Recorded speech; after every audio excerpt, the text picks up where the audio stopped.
Hello, and welcome back to another long rest. My name is Brandon, And my name's Logan. and we're just here taking a good rest. But today, while we're doing that rest, we're going to discuss session zeros. Yeah, absolutely. So we're going to dive right into this topic. And you might be curious, what is a session zero? You probably heard about it, seen things all about it, but maybe you've never done one before. I know just before our past couple campaigns, we'd never even heard about it. Well, we kind of touched on it quickly. Yeah. But this newest campaign that we just started was the one where it was truly, we had a session zero. Yeah. For the first time, where it was an official session zero. Yeah, and it was a little unique compared to what I think most people do. I think maybe we're a little bit different, and maybe we're wrong. I would love to hear if we are. But I feel like most people get to a session zero when a character's ready and the DM's ready, and then they kind of hash out the details at that point. Yeah. But we're a little different. Yeah. So, with that in mind, what does our session zero look like? It starts at nothing. So if you're hosting session zero, you have the idea of what your campaign's going to be, right? So everyone gets together, and when we were talking about this, we made a very strong point. It's a special session. Mm-hmm. You know, it feels so much different than a normal get together play D&D. It's exciting, and there's like just a little bit of like there's a different energy in the air. I think the coolest thing to me about that session zero was it's like a passing of the mantle for the DM. That is true. You know, because we had to decide right then and there. You're done DMing this campaign. Yep. Who is next? Like, who is willing to be up? And at that point, you know, this was very recently. So you were DMing the home campaign. I was DMing our campaign here, Commander's Log. And so I was like, I'm out. You know, I can't do both. I could, but that'd be too much. Another character or another player said, basically, this is not in my ability to do right now, not with my availability. So another player stepped up and said, hey, it's my turn. This is the idea that I actually do have. I've been kicking around for a long time. I've been wanting to DM. It's my time. So we kind of got to pass that mantle to him as his first time DMing for all of us, as our home group, which is very exciting for us, I guess, because at the same time, this is the first time me and you get to play at a table together. Yeah. Which is going to be super fun. Which, yeah, we definitely don't take the uniqueness that we have, I think, at a table for granted, because I know a lot of people are stuck in that forever dungeon master chair out there, and we are very lucky that almost every single person at our table wants to have their foot in that pot at some point along the road, and it sounds like we're going to be able to accomplish that as we slowly grow at the table and like after every campaign. So it's really cool, and it's cool for everybody to, I think, get to enjoy that dungeon master, puts a different perspective on it, and I think it's really nice. Yeah. So diving back in, we digress. Sorry about that. A little personal information, but that tells you where we're from. Yeah. So when we did that session zero, when you're hosting it and you're the dungeon master, either you're going to do a module or you're going to do a homebrew campaign, and you come with the elements of what you're going to do, but very broad scope. Nothing specified, nothing that says like this is the arcs that we're going to do following this, and this. This is the big bad evil guy. I mean, you can have all that in mind, and that's perfectly fine. But at this moment in time, everything is grandiose. Mm-hmm. Everything is as wide and open as the world can be. It is your oyster. There are only the limitations from what that dungeon master sets, that are necessary. Yeah. I think the biggest caveat to that would be if you did a module, because those do have their pre-written story beats. You are following that. Yeah, and of course some of them even have character creation where it goes through, but that's the perfect time to set that precedent at that session zeros. This is what module I want to play. This is what the module is about. You don't have to tell them the whole story, but you can tell them, hey, we are playing Shadow of the Dragon Queen. Yeah, that's the one. Yep. Shadow of the Dragon Queen. I'm mixing it up. Regardless, we're playing this module. These are the kind of like the themes of it. Here are the species that are available. Here's kind of some inspiration around it. Let's get together. Yeah. So once that DM introduces what is to be played, And as long as everybody's open to that idea, sometimes the players might be like, nah, that's not for us. You might approach the table and be like, we're going to play a super political intrigue game. That's a special type of game not everybody's open to. Very true. So that's a time for the players to say, pause, not our style, or I'm not interested in this campaign. That's fine. Which we should say, like, if you're a dungeon master out there and your players give you a little bit of slack for what you're bringing to the table, don't take offense to it. You're there to facilitate the story, and if we're truly doing like our dungeon master like due diligence, like the players are the ones driving the story, and we are just there to help pull that. And I say we just because as a DM, but we are there to help make that story happen. Yeah. We're all giving up time, effort, potentially money and minis and dice and gas money to get there, food to go and have this time together. It's okay if they don't want to do that specified thing that you brought to the table. Yeah. Open up the doors a little bit, relax, and go, okay, this is what I wanted to do. How can I mold it into what you wanted to do, and how can we find a middle ground? And it's perfectly fine. And allow yourselves, because that only makes your table that much stronger. Yeah, but that's truly what that session 0 is for. Yes, absolutely. Get everybody on the same page. Yep. That way you know who's DMing what and what those players are interested in. So speaking of players. Yep. As soon as the players know what they're going to get into, that's the perfect opportunity for the players to communicate with each other and form a party. You don't have to all know each other prior to the campaign. We have our own opinions on that, about characters being involved in each other's backstories, but just as a broad term, our latest session 0, the first thing we did after the DM introduced the campaign, we went around and we determined what roles we wanted. You wanted to play glass cannon, I wanted to play tank. That was the biggest thing. I was like, I don't care what I play, this is the role I want to be. I just want to be that meat shield for everybody. I don't want to deal damage much, so I just want to take hits and like act like it doesn't faze me. And you're the opposite. Well, yeah, I mean, I kind of fell into that role because I was very open to being the last pick. So I didn't mind it. And this was the first time we actually said, hey guys, we're not going to bring secret characters to session 1 and just surprise everybody with my Goliath Barbarian. We are all going to make a decision as a team, and we've played one session at this point, and I feel so excited about the party, and I think it's because we are all unique and special, because we all have our strengths in that party specifically, and I think that is going to make it so much fun. Yeah. But yeah, that is, as a player, it is a time for you to speak with the other players around the table and go, okay, what is it you want to play? Cool. I don't want to play that, or I would like to play that. How can we mold it a little bit differently to where you're this and I'm this, and we still feel completely different, even if we are kind of playing the same thing, i.e. like a tank, where we do have a barbarian and a paladin. Yeah. Both tanky in their own ways, and both vastly different in their own ways. Yeah. But they all are unique. So it's just a cool touch. And maybe a lot of people do that, and maybe we're weird. I don't know. But we, for many campaigns, did not. It was just trying to be super quiet and secret. Yeah. Surprise the other players with what you're bringing to the table, and then 2 Dragonborn Paladins show up, and you go, you're Spider-Man pointing at each other. Yeah.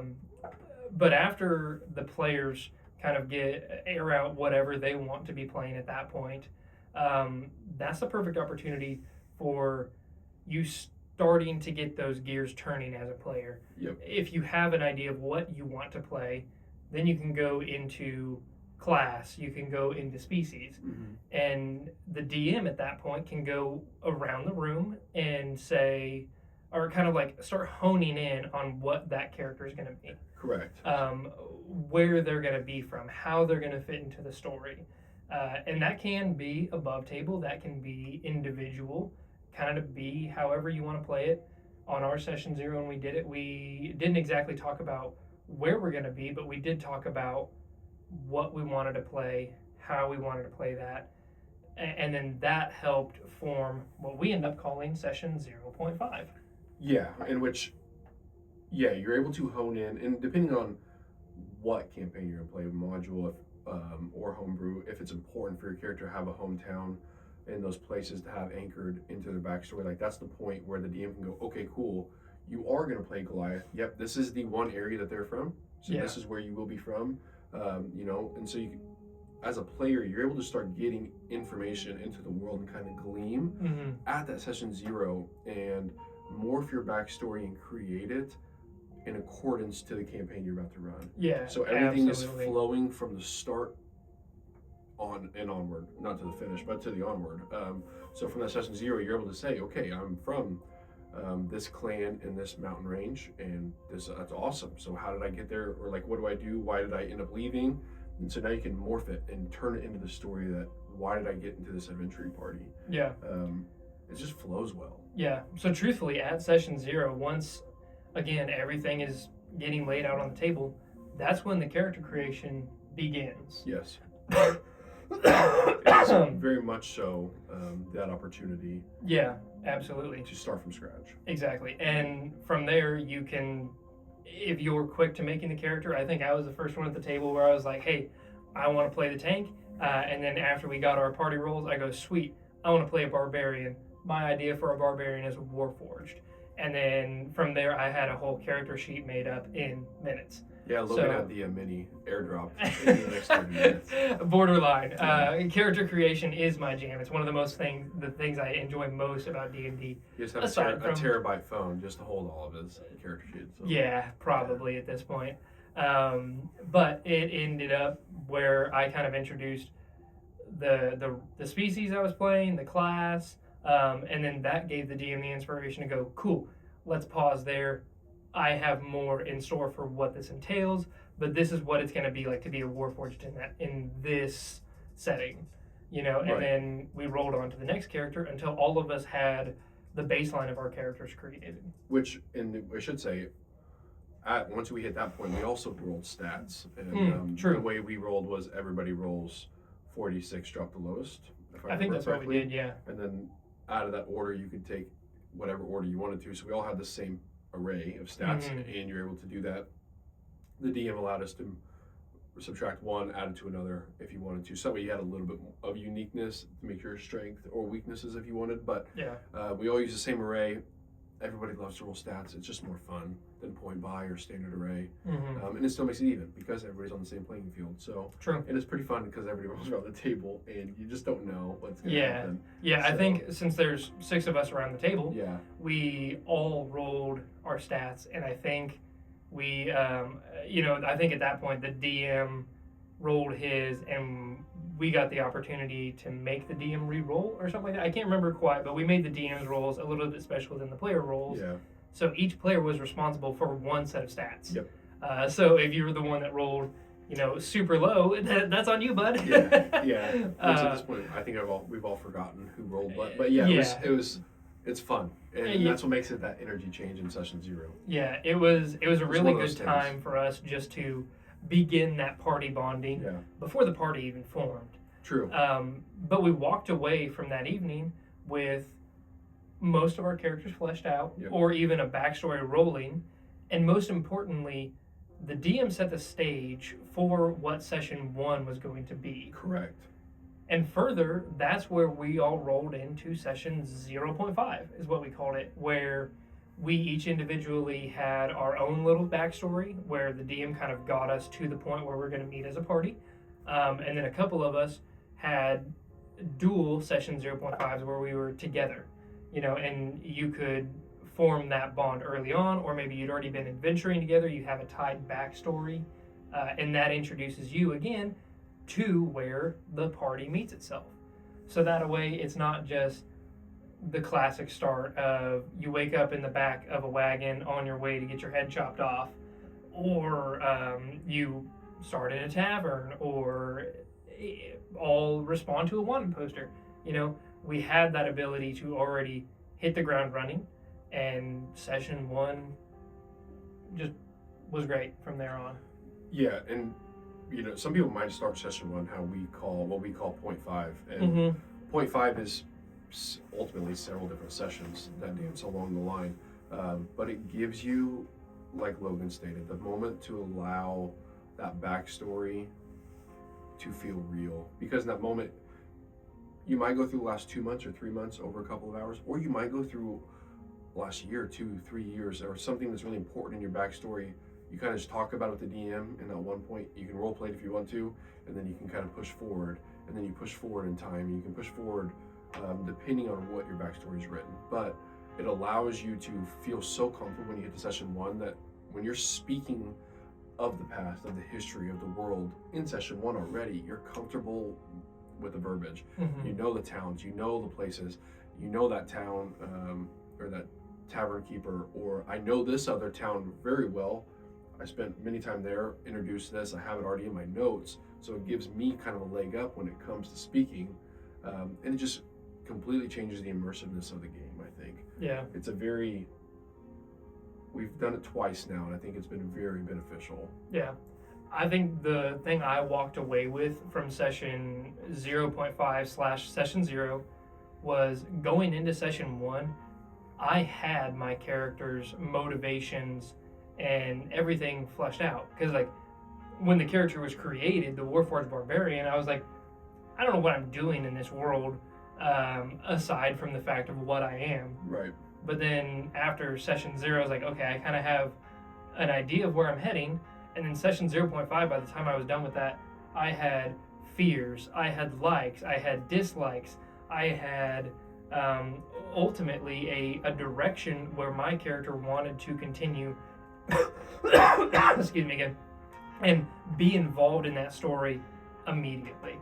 Like, it got me so excited to just go play that character that I was like, yes, what are we waiting for? Let's get to session 1 tomorrow. That is funny you say that, because what I had initially made, I am a Vidalcan wizard, and what I had initially created in session 0 ultimately changed once 0.5 happened, and his energy definitely morphed before hitting 1, and it made it much more organic. Yeah. There was just a natural growth there that happened because of that 0.5. When we went into session 1, he was such a better player character than I would have made him if we would have just started. Yeah. So, yeah, session 0 is important. Yeah. It is very important, and we think that everybody should do it, which I'm sure a lot of people out there do it now. But just have fun with it. It's a different type. You're not sitting around the table playing. You're just all have the opportunity to be that creative moment and add all of your own elements together. That just makes it really fun. Yeah, it's truly the kickoff to how the entire game's going to play out from there. That's true. It's your inaugural session,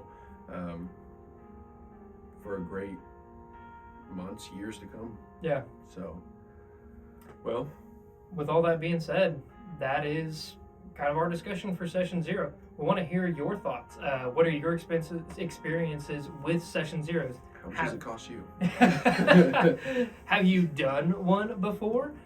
If not, what are you waiting for? Or do you have one upcoming? Or do you have an upcoming campaign that you plan? Are you going to put a session 0 in?